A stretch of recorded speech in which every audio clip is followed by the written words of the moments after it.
안녕하세요. 사연을 부탁해입니다. 오늘의 사연을 소개하겠습니다. 대학을 졸업하고 한 회사만 다니던 아빠가 회사에서 쫓겨나듯 나왔습니다. 희망퇴직이라는 그럴싸한 말로 잘 포장했지만 정말로 아빠가 원해서 회사를 나온 것은 아니었기에 씁쓸함을 감출 수가 없었습니다. 퇴직을 한 이후 아빠는 내내 우울해 보였으니까요. 어느 날은 잠을 자다 새벽에 화장실을 가기 위해 거실로 나왔더니 주방에 불이 켜져 있었습니다. 눈을 비비며 시계를 봤더니 새벽 3시를 가리키고 있었어요. 저도 모르게 주방 쪽으로 발걸음을 옮겼고 아빠가 홀로 앉아 술을 마시고 있었습니다. 아빠, 잠 안 자고 뭐 하는 거야? 자려고 누웠는데 영 잠이 안 와서 소주 한잔 하고 있었어. 근데 넌 왜 깼어? 혹시 아빠 때문에 깬 거야? 그런 거 아니야. 내가 한 잔 따라줄게. 라며 아빠 술잔을 채워드렸는데요. 순간 아빠 눈시울이 붉어져 있었습니다. 아빠는 괜찮으니까 얼른 들어가서 자. 내일 출근해야지. 알았어. 아빠도 너무 많이 마시지 말고 얼른 들어가서 자. 아빠에게 당부를 하고 다시 잠자리에 들었지만 아빠가 걱정이 돼서 쉬이 잠이 오지 않았습니다. 그날 뜬 눈으로 밤을 새우다시피 한 뒤 회사에 출근을 했는데요. 점심시간에 커피를 마시며 엄마에게 전화를 했습니다. 엄마, 혹시 아빠 옆에 있어? 아빠? 아니, 아침 일찍 친구 만난다고 나가던데 갑자기 아빠는 왜 찾는 거야? 사실은 새벽에 아빠 혼자 소주 마시고 계시던데 엄마 몰랐지? 뭐? 새벽에 소주를 마셨어? 아무래도 퇴직하고 나서 심적으로 꽤 불안한 상태인 것 같아. 그러니까 엄마가 옆에서 잘 좀 챙겨줘. 아침에도 할머니랑 같이 식사하면서 잘만 웃던데 이상하네. 그거야 가족들 걱정할까봐 아닌 척 하는 거겠지. 알았어. 엄마가 신경 쓸 테니까 넌 걱정하지 마. 엄마, 그리고 새벽에 술 마신 건 그냥 모른 척 해야 해. 라며 전화를 끊었는데요. 회사를 퇴직하고 난 뒤 등산도 다니고 친구들도 만나면서 참 바쁘게 살았기에 가족들 모두 약간은 놀랄 수밖에 없었습니다. 그리고 그날 이후 엄마는 생각이 많아진 듯 했는데요. 어느 날은 노크를 하고 들어와서 말을 꺼냈어요.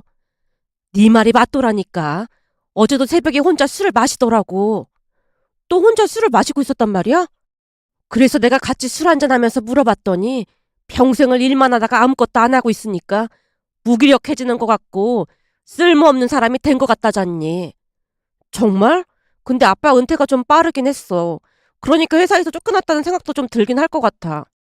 평생을 부려먹더니 내쫓을 때는 그냥 막 내쫓고 뭐 그런 사람들이 다 있다니. 엄마, 요즘 회사들이 다 그렇더라고. 우리 부장님도 언제 나가라고 할까 싶어 전전긍긍이더라고. 그런 거 보면 난 젊었을 때 뭔가 준비를 해야 할까 봐. 그나저나 아빠가 할 수 있는 일을 좀 찾아봐야 하지 않을까? 내 생각도 그래. 그래서 둘이 같이 사업이나 해볼까 고민도 되고 그렇네. 사업? 엄마, 사업은 준비를 많이 해야 한다던데 그건 아닌 것 같아. 그렇겠지. 당연하지. 잘못하다가 망하면 감당이 안 된다고 하더라고. 그러니까 엄마 혼자 고민하지 말고 아빠랑 진지하게 대화를 해봐. 아빠도 뭔가 하고 싶은 게 있을 거 아니야. 제 말에 엄마가 고개를 끄덕였습니다.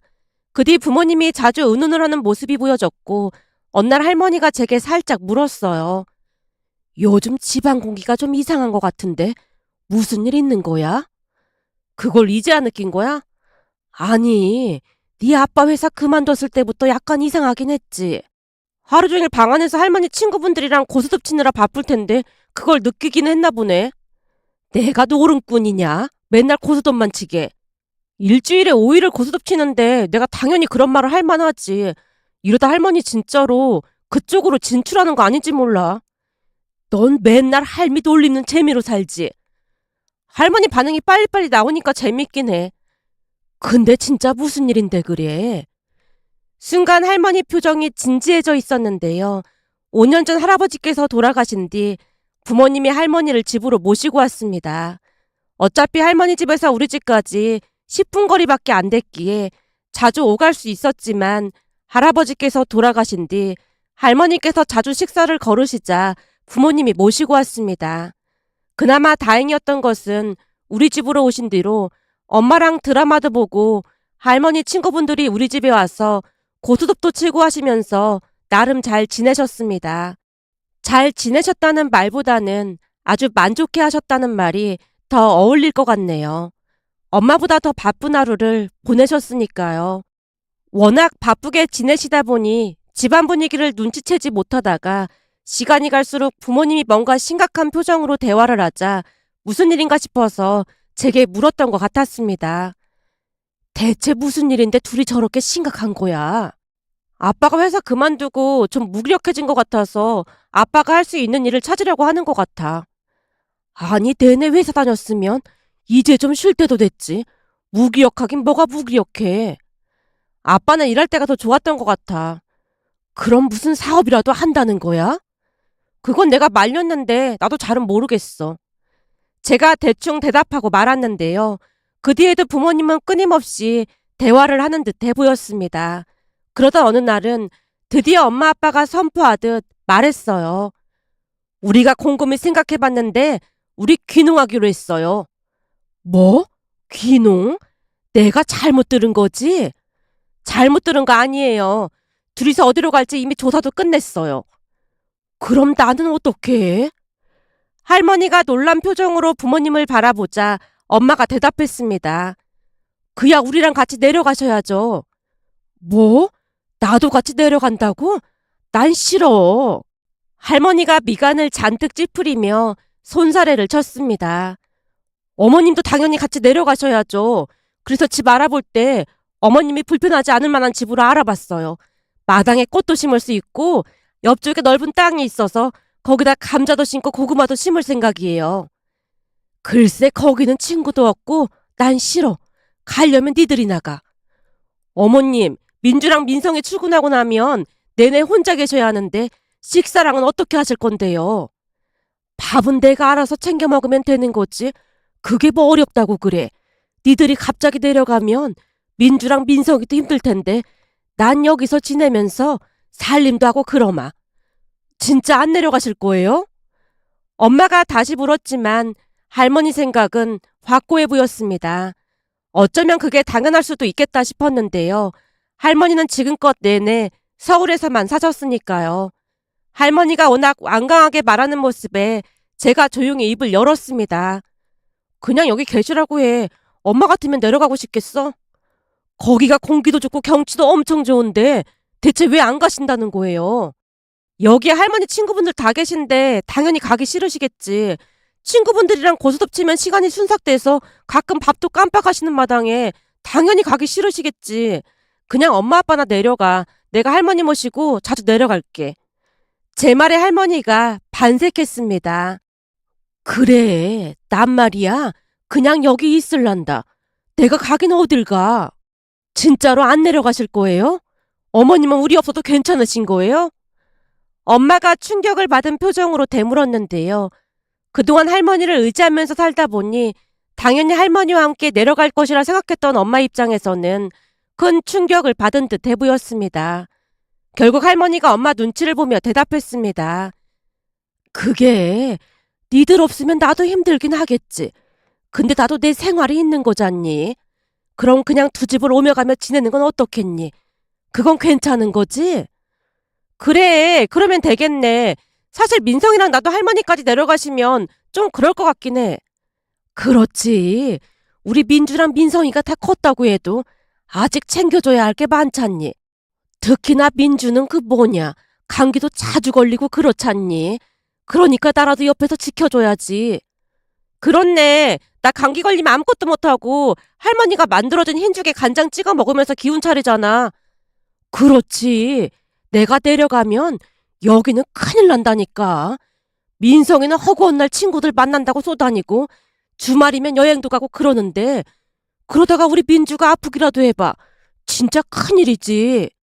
할머니가 힘주어 말을 했는데요. 사실 동생은 괜찮았지만 저는 오래전부터 잔병치레가 많다 보니 가족들 걱정이 이만저만이 아니었거든요. 그런데 정말 내려가기 싫은 모양으로 할머니가 저를 방패막이 삼고 있었습니다. 결국 우리의 설득에 엄마도 고개를 끄덕였고 몇 달 뒤 부모님은 귀농을 했습니다. 그냥 작게 농사를 짓는 게 전부였지만 두 분은 귀농이라고 강조하곤 했습니다. 그리고 할머니는 지방과 서울을 오가며 지냈는데요. 할머니가 내려가신다고 하면 제가 기차역까지 모셔다 드렸고 부모님이 기차역에서 기다리고 계시다가 모시고 가곤 했어요. 그러던 어느 날은 서울에서 지냈던 할머니가 불만스레 말했습니다. 내일 기차역까지 좀 데려다 줘. 내일 내려가는 거야? 난 내려가기 싫은데 그 심어놨던 토마토가 열렸다나 뭐래나 그러면서 내려오라고 하잖니. 마트에 가면 널린 게 토마토인데 거기 토마토는 햇빛 보고 자란 토마토라 모약이라나 뭐래나 꼭 먹어야 한다고 둘이 난리도 아니라니까. 그 전부터 느낀 건데 둘이 참 잘 만났어. 둘이 하는 짓이 아주 똑같다니까. 누가 보면 쌍둥이로 태어난 줄 알겠어. 엄마랑 아빠가 생각하는 것도 그렇고 많이 닮긴 했지. 닮다뿐이야. 저번에도 상추랑 무슨 모종을 심는다고 둘이서 아주 심각한 거야. 모종을 심는데 왜 심각해? 그래서 가서 보니까 하나를 심을 때마다 간격을 몇 센치씩 띄워야 한다느니 하면서 그걸 자로 재고 자빠졌더라니까. 그걸 그냥 눈대중으로 하면 되는 거 아니야? 내 말이 그 말이야. 그걸 30분도 넘게 심각하게 토론을 하고 있지 뭐냐. 결국에는 지나가는 동네 사람이 답답했던지 다가오더니만 그냥 이렇게 막 심으면 돼유. 그러더니 시범을 보이더라니까. 그랬더니 네 엄마 아빠가 막 박수까지 치면서 좋아하고 있더라니까. 진짜 그랬단 말이야? 그래. 그런 감각으로 뭔 놈의 농사를 짓는다고 귀농을 해. 쟁일 책만 들여다보고 책대로 하는 것 같던데 그 농사라는 게 감각이 있어야 하는 거야. 책대로만 한다고 되는 게 아니거든. 근데 내가 볼 때는 농사는 텄어. 아니 상추 모종 심는데도 그러고 있는데 어느 세월에 감자를 심고 고구마를 심겠어. 할머니가 고개를 절레절레 흔드는 모습에 제가 웃음을 참느라 애쓰고 있었는데요. 할머니 말을 들으면서 상추를 심으면서 심각한 표정으로 토론을 하는 부모님 모습이 머릿속에 그려졌거든요.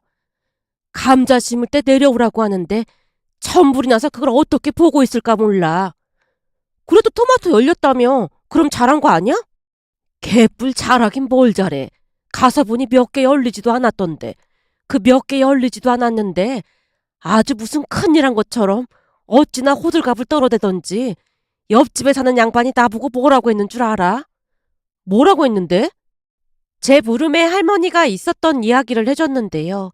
심었던 토마토에서 토마토가 몇 개 열렸다는데 엄마랑 아빠가 펄쩍펄쩍 뛰면서 할머니를 불렀답니다.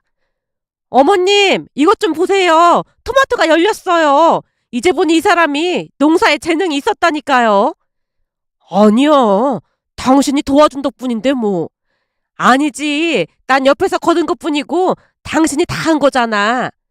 라며 두 분이서 무슨 어마어마한 일을 한 것 마냥 서로를 칭찬하고 있더랍니다.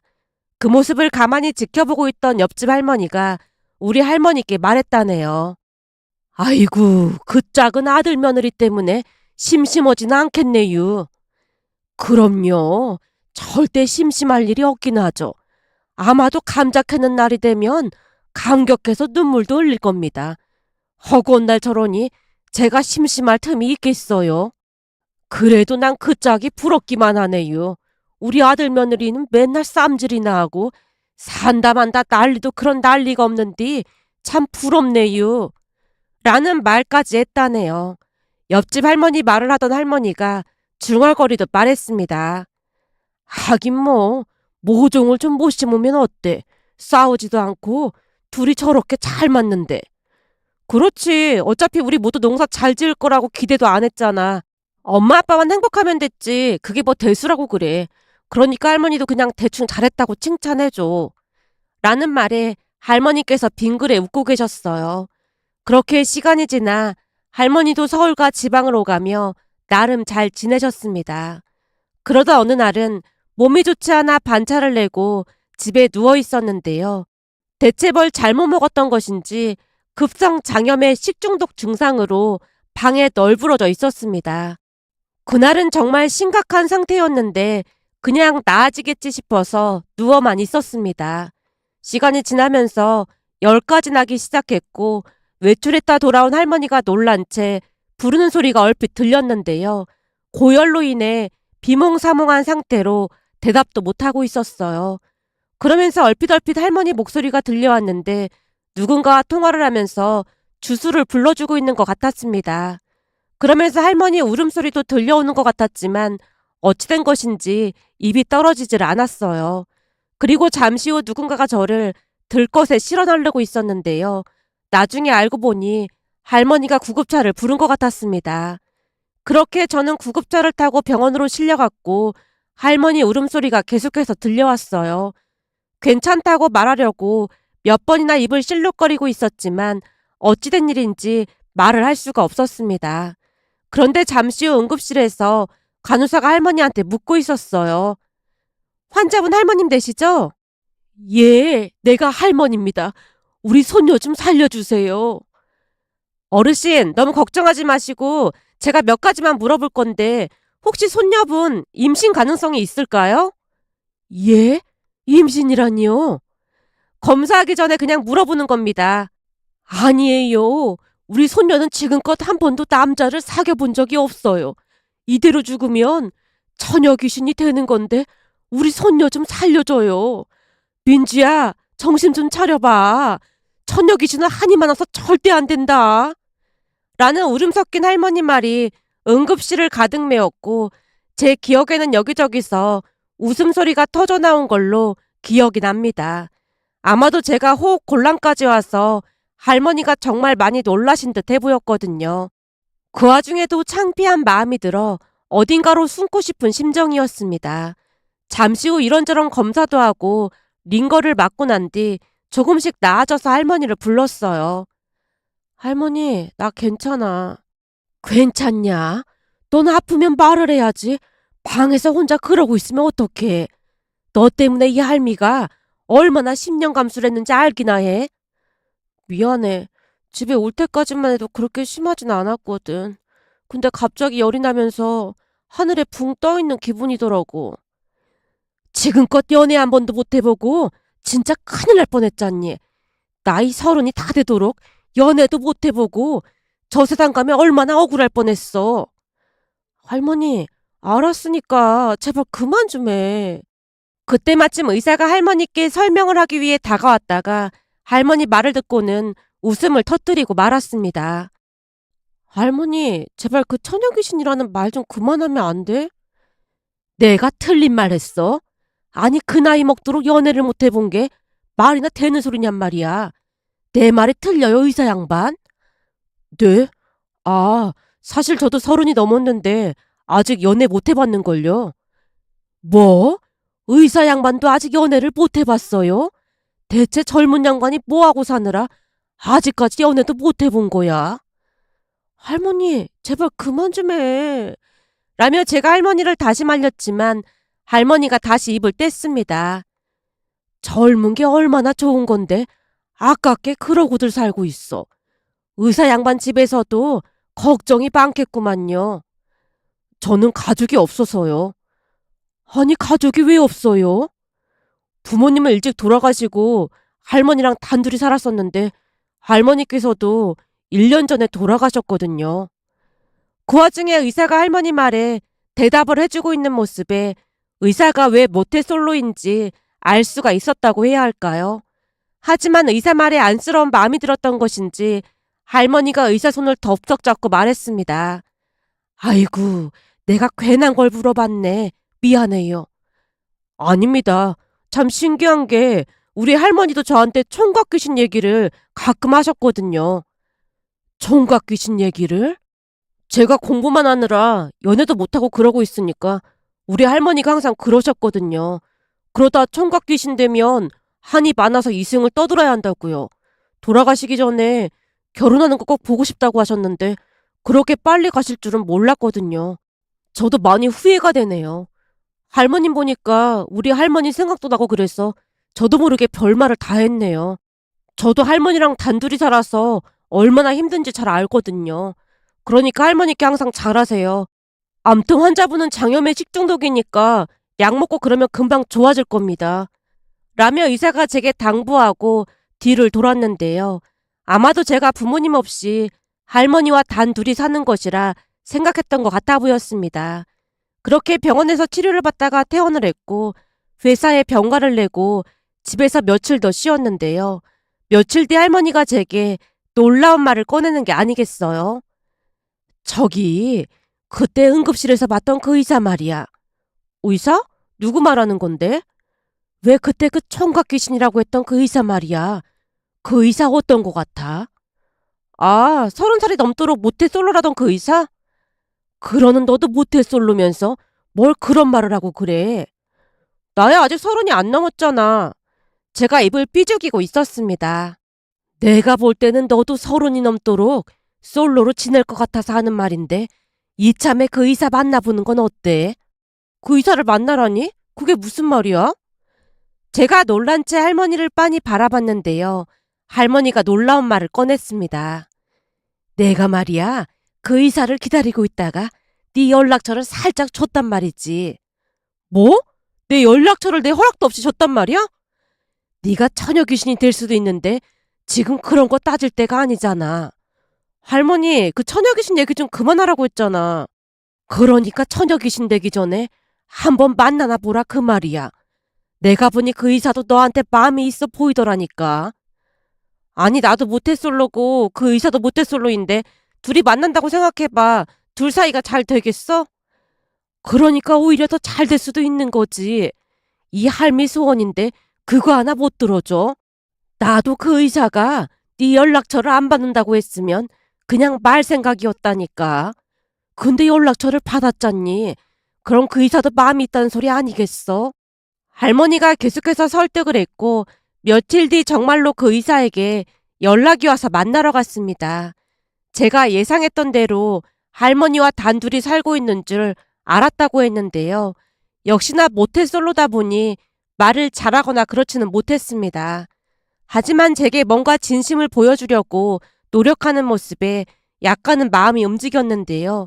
그 사람이 제게 조용히 말했거든요. 사실 저는 부모님이 일찍 돌아가셔서 진짜 온전한 가족을 만들고 싶습니다. 그러니까 왜 그런 거 있잖아요. 항상 내 편을 들어주는 그런 가족이요. 우리 할머니도 항상 제 편이셨거든요. 할머니 호강시켜드리려고 진짜 열심히 공부했는데 결국 아무 쓸모도 없게 된 것 같아서 한동안 우울하고 그랬거든요.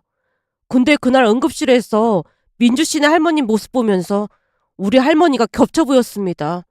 할머니께서 살아계셨다면 나한테도 그랬겠지 싶더라고요. 근데 우리 집은 할머니뿐만 아니라 부모님도 그러셔서 하루도 조용할 날이 없긴 해요. 부모님이 귀농하셨는데 거기서도 두 분 때문에 동네가 시끄럽다고 했거든요. 귀농하셨으면 농사를 지으시겠네요. 말만 귀농이지 모종 하나 심는데도 하루 종일 걸려서 할머니가 맨날 잔소리하고 계세요. 대외적으로만 귀농이라고 하는 것뿐이지 제가 볼 때는 농사는 전혀 아닌 것 같더라고요.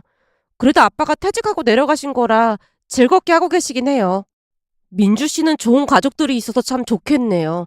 저는 집에 가면 늘 외롭거든요. 의사면 여기저기서 선자리도 많이 들어오고 그러지 않나요? 드라마 같은 데서 보면 배경 좋은 사람들이랑 결혼도 하고 그러던데요. 전 그게 싫더라고요. 우선 의사는 됐지만 부모도 없고 그러니까 조금 얕보는 경향도 많거든요. 아니 얕보고 할 게 뭐가 있어요? 그래도 의사인데. 제가 부모도 없다고 하니까 대릴 사이 삶을 생각을 많이들 하는데 한마디로 자기들 편한 대로 부려먹겠다 그런 심보인 거죠. 선도 몇 번 봤었는데 다들 그런 생각을 하는 것 같길래 언제부턴가는 여자를 피하게 됐고요. 근데 우리 할머니가 주는 제 연락처는 왜 받은 거예요? 민주 씨는 좀 특별했으니까요. 라며 싱긋 웃었는데요. 그 사람의 진심을 듣다 보니 저도 조금씩 마음이 열렸다고 해야 할까요? 그렇게 우리는 몇 번 더 만나서 식사도 하고 즐거운 시간을 보냈습니다. 물론 데이트를 하는 동안 병원에서 시도 때도 없이 전화가 걸려오기도 했지만 일이다 보니 저는 크게 신경 쓰지 않았고요. 그런데 그런 제 모습이 더욱 마음에 들었던 모양으로 그 뒤에는 더욱 적극적인 모습을 보였고 우리는 얼마 뒤 연인 사이가 됐습니다. 그렇게 1년 반쯤 사귀었을 무렵 할머니까지 모시고 부모님께 인사를 갔는데요. 부모님을 보자마자 할머니가 말했습니다. 보자마자 손주 사이감이다 싶었다니까. 그러게요. 어머님이 그렇게 보셨다면 그게 맞는 거겠죠. 반가워요. 앞으로 우리가 무농약체에서 다 보내줄 테니까 기대해요. 아, 네, 감사합니다. 결혼하면 우리 집에서 같이 살기로 했다. 네? 같이요? 신혼인데 따로 살아야죠. 우리 손주 사이가 꼭 그러고 싶다잖니. 내가 해주는 반찬을 그렇게나 좋아한다니까. 요즘도 시도 때도 없이 우리 집에 와서 밥을 먹는다니까. 혼자 살다 보니 맨날 배달 음식이나 라면으로 때웠었거든요. 근데 할머니께서 해주시는 음식이 너무 맛있더라고요. 일도 힘들 텐데 밥이라도 잘 챙겨 먹어야지. 갈 때 채소랑 싸줄 테니까 가서 잘 챙겨 먹어요. 네, 감사합니다. 라고 말하던 남친 얼굴이 싱글벙글이었는데요. 남친도 부모님이 마음에 드는 모양인지 두 분 뒤를 따라다니면서 농사일까지 거들었습니다. 물론 부모님도 바르게 잘 자란 남친을 마음에 들어했고요. 그날 마당 평상에서 한우와 삼겹살을 구워 먹으면서 즐거운 시간을 보냈는데요. 아빠가 따라주던 술을 한 잔 마시던 남친이 눈물까지 글썽이는 모습에 가족들이 다들 안타까워했습니다. 앞으로는 우리가 엄마 아버지가 되어줄 테니까 맘 편히 먹고 살도록 해. 네, 어머님, 감사합니다. 라며 눈물을 훔치던 남친을 보며 저도 덩달아 눈물을 훔쳤답니다. 그렇게 우리는 결혼을 했고 할머니와 함께 살고 있는데요. 눈치가 보였던지 동생은 홀로 나가서 자취를 하고 있답니다. 원래도 집에 잘 들어오지 않았던지라 오히려 귀하다 싶어 즐거워하는 모습이었으니까요. 며칠 전에도 부모님이 계신 곳에 가서 즐거운 시간을 보내고 왔는데요. 그러면서 보니 예전과는 다르게 남편 표정이 많이 밝아져 있었습니다. 그 모습을 보며 행복한 마음이 들어 이렇게 글 남겨봅니다. 오늘의 사연은 여기까지였습니다. 즐겁게 보셨다면 구독, 좋아요 부탁드립니다. 고맙습니다.